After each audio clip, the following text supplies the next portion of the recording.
Chapter 4. When Saul's son Ishbaal heard that Abner had died at Hebron, his courage failed, and all Israel was dismayed. Saul's son had 2 captains of raiding bands. The name of the one was Baanah, and the name of the other Rechab.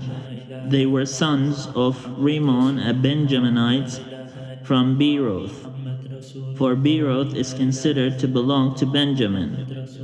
Now the people of Beeroth had fled to Gittaim, and are there as resident aliens to this day.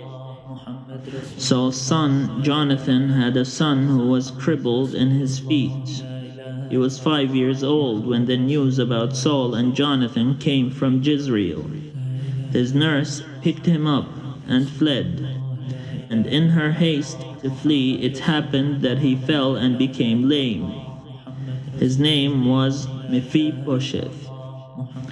Now the sons of Rimmon the Beerothite, Rechab and Baanah, set out, and about the heat of the day they came to the house of Ishbaal, while he was taking his noonday rest.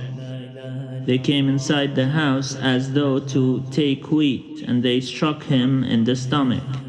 Then Rechab and his brother Baanah escaped.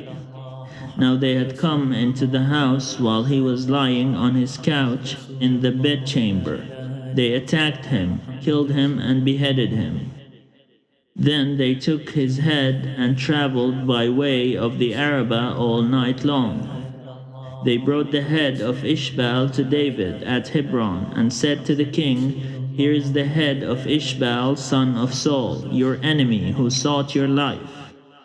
The Lord has avenged my lord the king this day on Saul and on his offspring." David answered Rechab and his brother Baanah, the sons of Rimmon the Beerothite, "As the Lord lives, who has redeemed my life out of every adversity, when the one who told me, 'See, Saul is dead,' thought he was bringing good news, I seized him and killed him at Ziklag.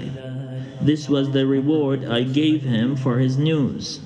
How much more then when wicked men have killed a righteous man on his bed in his own house? And now shall I not require his blood at your hand and destroy you from the earth?" So David commanded the young men, and they killed them. They cut off their hands and feet, and hung their bodies beside the bull at Hebron. But the head of Ishbaal they took and buried in the tomb of Abner at Hebron.